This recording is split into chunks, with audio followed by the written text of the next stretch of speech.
ये पूरा एक फायरवर्क जैसा बन गया, दिवाली का फायरवर्क। ज़रा एक स्ट्रेट लाइन बना के दिखाओ। बचपन में हम सभी ने ऐसी बातें सुने हैं।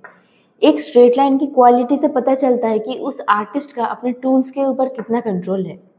आज की इस वीडियो में मैं बात करूंगी स्ट्रेट लाइन क्यों एक आर्टिस्ट के लिए इम्पॉर्टेंट है, कैसे एक आर्टिस्ट को स्ट्रेट लाइन हेल्प करते हैं एंड कैसे स्टेप बाय स्टेप इसको प्रैक्टिस करना चाहिए। क्या आपको स्ट्रेट लाइन बनाना आते हैं?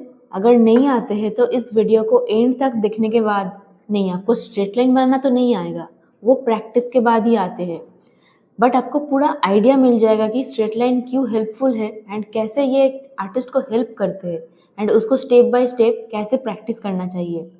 So let's start. Now I will draw 8 small boxes. एक स्केल एंड पेन लेके आप ऐसे A4 पेज में ऐसे छोटे बॉक्स खींच सकते हैं।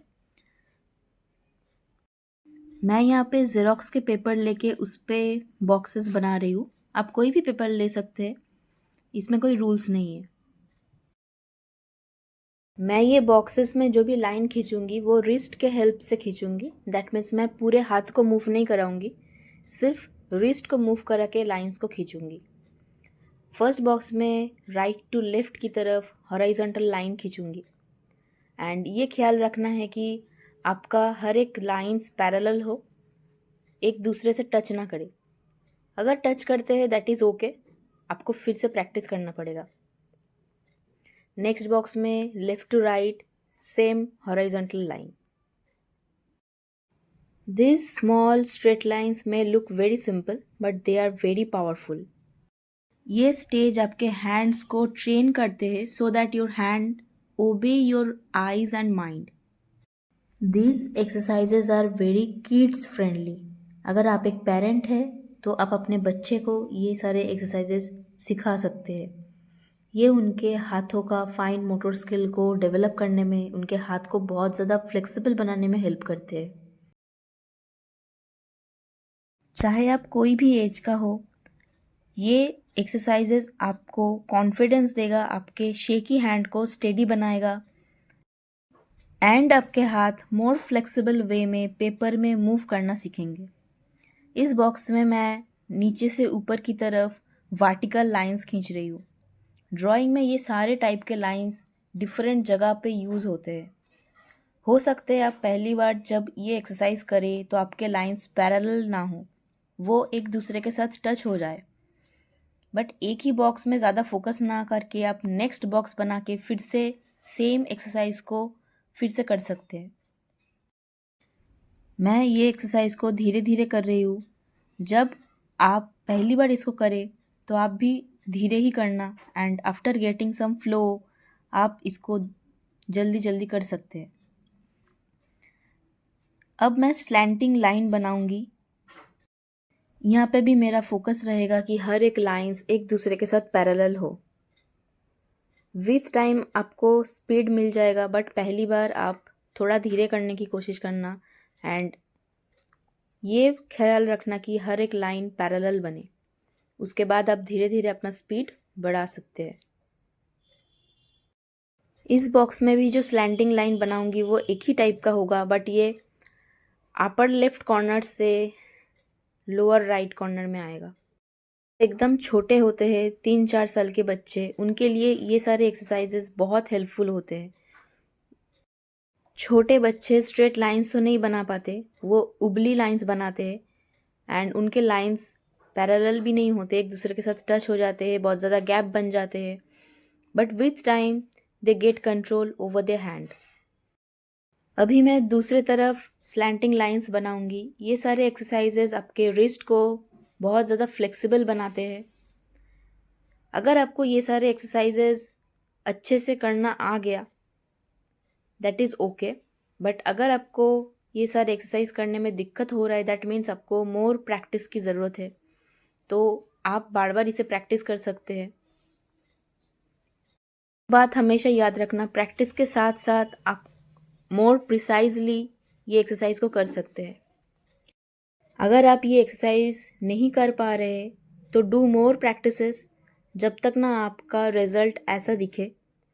बट अगर आप ये एक्सरसाइज सही से कर पा रहे हैं एंड आपके लाइंस स्ट्रेट बन रहा है, हर एक लाइन एक दूसरे के साथ पैरेलल है, देन कॉन्ग्रेचुलेशन, आप नेक्स्ट स्टेज पे मूव कर सकते हैं।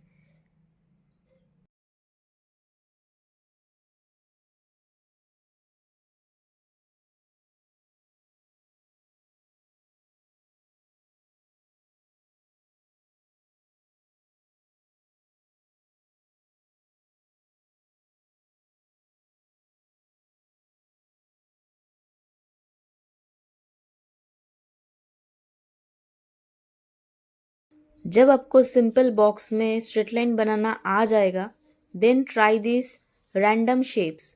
रैंडम शेप बना के उसके अंदर आप स्ट्रेट लाइन बनाना प्रैक्टिस करिएगा। एंड छोटे बच्चे के लिए भी ये बहुत हेल्पफुल होते हैं।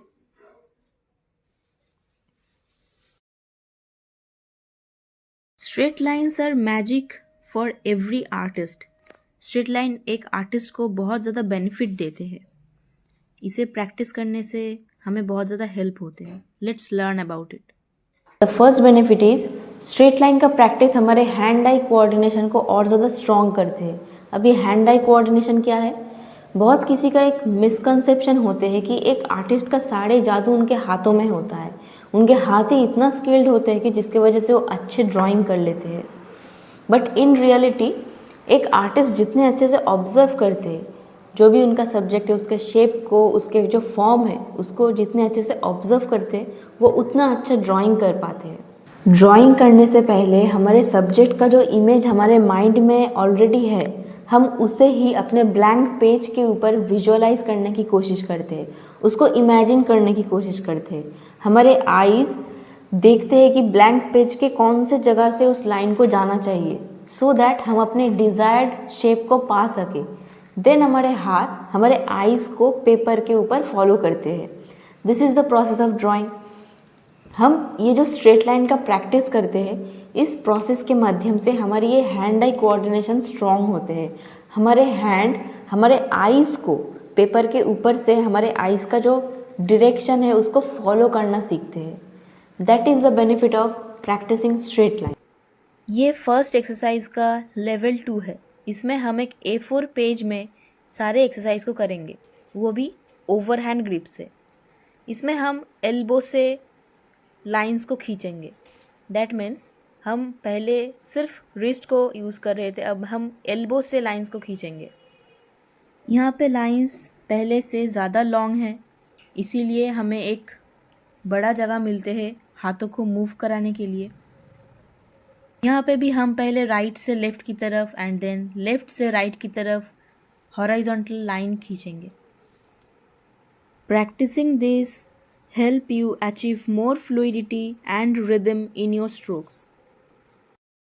नेक्स्ट अब सिमिलर वे में नीचे से ऊपर की तरफ वर्टिकल्स लाइन खींचेंगे एंड ये ध्यान रखना है कि सारे लाइंस एक दूसरे के साथ पैरेलल हो। अगर लाइंस एक दूसरे के करीब आ जाते हैं एंड टच हो जाते हैं, दैट इज़ ऑल्सो ओके। आप कैरी ऑन करना, रुक मत जाना। ये सारे एक्सरसाइज का प्रैक्टिस आपके हाथों को स्टेडी बनाते हैं, आपके हाथों को कंट्रोल लाते हैं। सिर्फ यही नहीं है, ये आपको फोकस करने में भी हेल्प करते हैं। आपके पूरा माइंड को एक ही जगह पे फोकस करने में बहुत ज़्यादा हेल्प करते हैं। हम जब ड्राइंग करते हैं तो हमारे मैक्सिमम ड्राइंग के साइज़ A4 का होते हैं। हम A4 साइज़ के पेपर में सबसे ज़्यादा ड्राइंग करते हैं, तो ये एक्सरसाइज इसीलिए बहुत ज़्यादा इम्पॉर्टेंट है।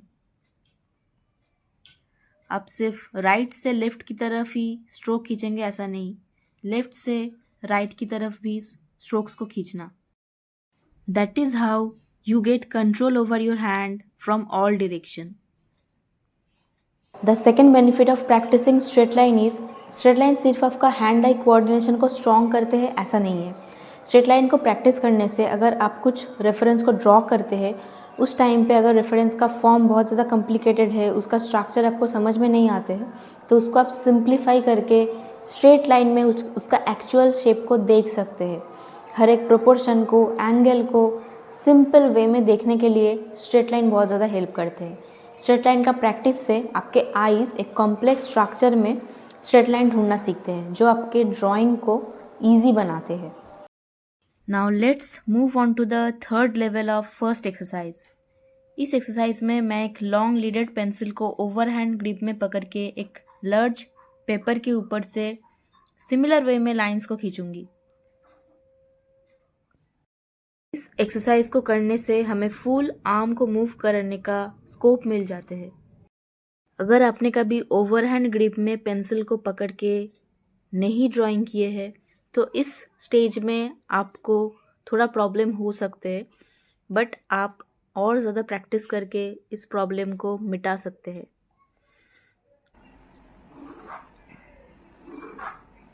आप देख सकते हैं इसमें पूरे हाथ को मूव कराना पड़ते हैं पेपर के ऊपर से। हम लाइन सिमिलर वे में खींच रहे हैं, पहले horizontal line, then vertical line, उसके बाद हम स्लैंटिंग लाइन खींचेंगे। ये हमें डिफरेंट टाइप का स्ट्रोक्स खींचना सिखाते हैं। जब आप प्लेन या स्टडी करते हैं या फिर एक बड़े पेपर में, बड़े कैनवस में कोई ड्राइंग या फिर पेंटिंग करते हैं, तब ये एक्सरसाइज आपको बहुत ज़्यादा हेल्प करते हैं। आपके लाइंस को मोर कॉन्फिडेंट दिखाते हैं, आपके हाथ को स्टेडी करते हैं, एंड आप जो भी स्ट्रोक्स खींचते हैं वो मोर फ्रीली खींच पाते हैं। फर्स्ट एंड सेकेंड लेवल के कंपैरिजन में थर्ड लेवल ज़्यादा हार्ड है, and it will take time to master this exercises. So take your time, move through each stage properly, and let your hand learn the language of lines. Large paper में lines को straight रखने के लिए आपके hands को थोड़ा speed में move कराना ज़रूरी है। अगर आप बहुत स्लो हाथ को मूव कराते हैं तो लाइन उतना ज़्यादा टेढ़ा बनेगा। एंड लाइन खींचते टाइम आप पेपर के ऊपर से कहाँ से लाइन जाएगा इसका ध्यान रखना। आप दो लाइन के बीचों से ऐसे लाइंस भी खींच सकते हैं। It is more challenging but it is fun.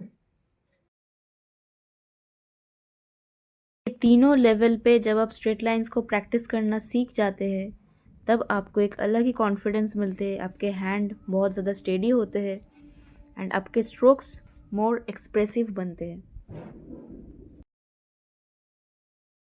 ये थर्ड लेवल के सारे एक्सरसाइजेज आप एक ही सिंगल पेपर में कर सकते हैं।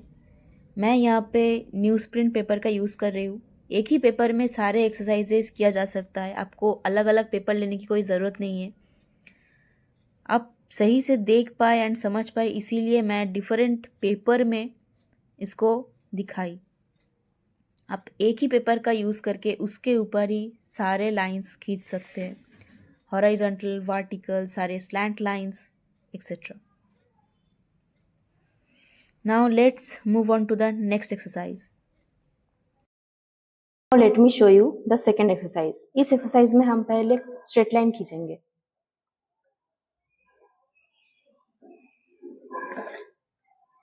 अब यही सेम लाइन को हमारे पेंसिल फॉलो करेगा, मतलब नेक्स्ट लाइन भी सेम स्ट्रेट लाइन के ऊपर से हम बनाते रहेंगे।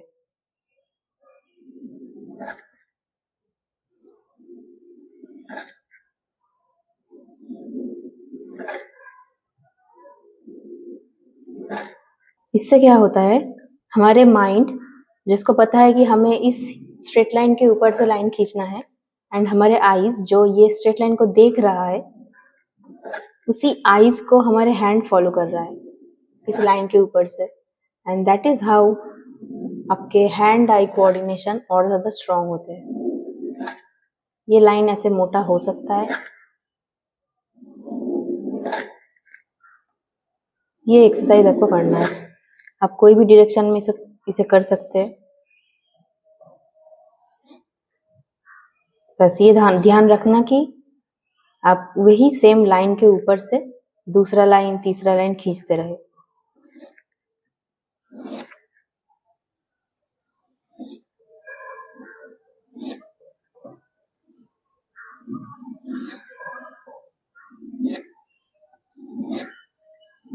एंड धीरे धीरे आप अपना स्पीड को बढ़ा सकते हैं।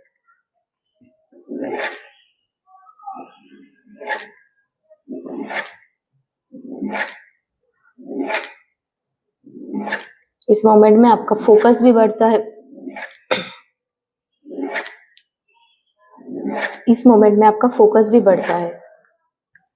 नेक्स्ट हम करेंगे थर्ड एक्सरसाइज, जिसमें हम पेपर के मिडिल में एक पॉइंट लेंगे एंड उसी के हेल्प से सारे स्ट्रेट लाइंस खींचेंगे।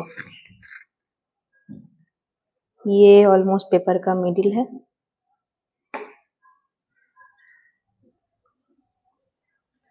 अब हम जो भी लाइन खींचेंगे हम कोशिश करेंगे वो लाइन ये पॉइंट के ऊपर से जाए।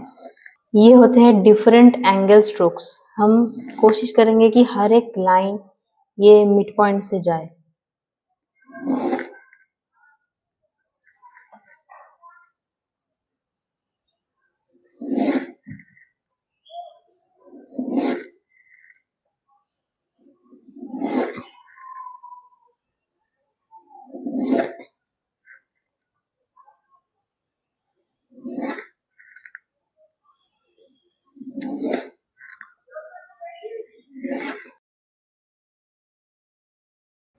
This exercise is my personal favourite. मैंने सारे एक्सरसाइज डिफरेंट सोर्स से सीखी है and after implementing them I get amazing results. ये एक्सरसाइजेस करके मुझे बहुत ज़्यादा बेनिफिट हुए। अगर आपको भी ये हेल्पफुल लगा तो कमेंट में ज़रूर बताना, सो दैट बाकी आर्टिस्टों को हेल्प हो जाए। एंड सारे एक्सरसाइजेस को बार बार प्रैक्टिस करना है। एक बार में आप कोई भी एक्सरसाइज को मास्टर नहीं कर सकते, बार बार प्रैक्टिस करना बहुत ज़्यादा ज़रूरी है। हम ऐसे एक लॉन्ग लीडेड पेंसिल को ओवरहैंड ग्रिप में पकड़ के इस एक्सरसाइज को करेंगे। एंड जब हम एक्सरसाइज को करते हैं तो हमारा फोकस रहेगा कि सारे लाइंस सेंटर से कट होके जाए। ये पूरा एक फायरवर्क जैसा बन गया, दिवाली का फायरवर्क। तो ये था थर्ड एक्सरसाइज। आफ्टर फिनिशिंग ये कुछ ऐसा दिख रहा है। हम फर्स्ट एक्सरसाइज के जो थर्ड लेवल को किए थे वो सारे को मिला के ये एक्सरसाइज होते हैं, ऑल डायरेक्शन से एंगल स्ट्रोक्स। पहले मैंने सोची थी कि सिर्फ फर्स्ट एक्सरसाइज को ही रखूंगी जो 3 लेवल पे मैंने दिखाई पहले, बट देन मैंने सोचा कि सेकेंड एंड थर्ड एक्सरसाइज को भी एक ही साथ डाल देती हूँ इस एक ही वीडियो में, सो दैट अगर कोई सीरियस व्यूअर है तो उनको हेल्प हो जाए। एंड अब ये सारे एक्सरसाइज को एक बार ही करके रिजल्ट का एक्सपेक्टेशन करना गलत होगा, इसे बार बार करना है। एंड इसके लिए आपको बहुत सारा पेज भी नहीं चाहिए। ऐसा नहीं कि आपको हर एक के लिए नया नया पेज लेना है। मैं बस वीडियो को दिखाने के लिए, वीडियो बनाने के लिए, ताकि आप लोग समझ पाए, मैंने डिफरेंट पेज में इसको बनाई। बट आप क्या कर सकते हैं, एक ही पेज में फर्स्ट एक्सरसाइज का जो थर्ड लेवल है उसको एंड ये थर्ड एक्सरसाइज को एक साथ कर सकते हैं। मैंने एक पेपर दिखाती हूँ, इसमें मैंने इस पे फर्स्ट एक्सरसाइज का थर्ड लेवल एंड ये एक्सरसाइज एक साथ किए हैं। तो ऐसे ही आपका पेपर दिखेगा। इसको ब्यूटीफुल बनाने की कोई ज़रूरत नहीं है क्योंकि आप इसमें प्रैक्टिस कर रहे हो। ये आपका कोई फाइनल आर्टवर्क तो है नहीं। अगर मेरी ये वीडियो हेल्पफुल लगे तो कमेंट में ज़रूर बताना and upcoming art related videos के लिए मेरे चैनल को सब्सक्राइब कर लेना।